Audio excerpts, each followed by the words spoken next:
Hello mga idol, magandang maulang umaga sa ating lahat dito sa Bicol.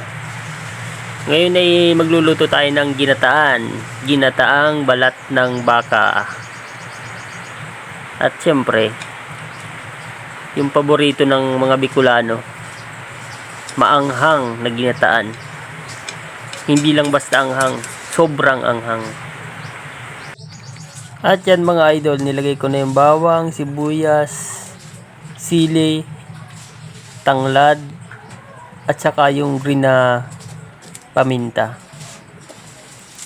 Memekos-mekos na natin yan lahat dyan.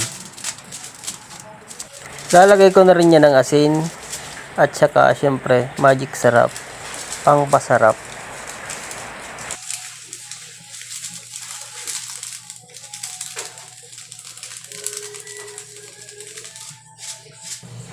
Yan mga Lodi Idol, nagbula ka ng ating gata, kaya ilalagay na natin ang balat ng baka.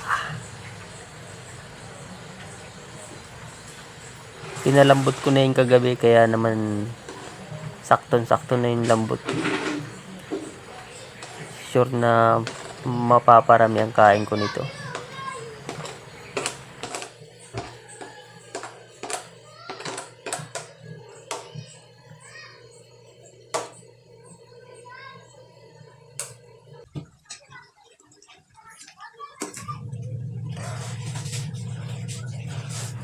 Mga ilang minuto lang mga idol ay ayan na, nagmamantika na ang ating ginataang balat ng baka.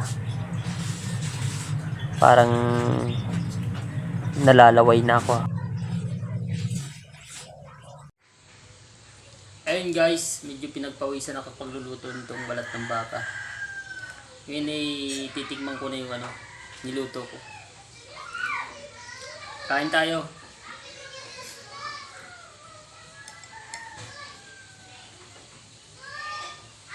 May sili.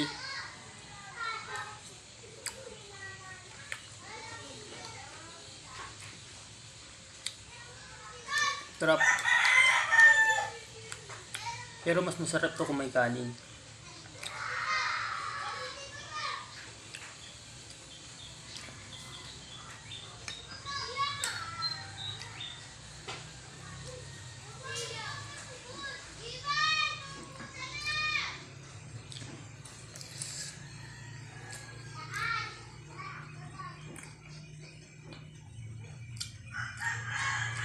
Oh.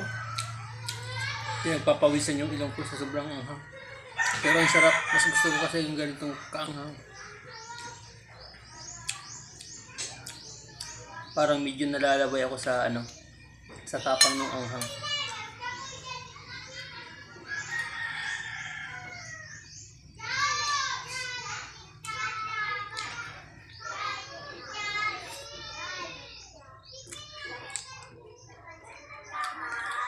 Sabi. And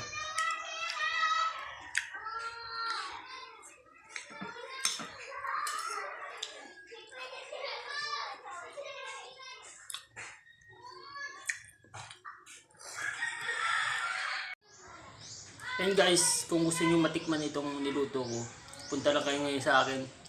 Tagay tayo. Sarap si salak. Kapit na kapit yung anghang. Medyo pinapawisan nga yung mukha ko. Yun lang guys, kasi medyo naglalaway na yung cameraman ko. Gusto na rin daw kumain.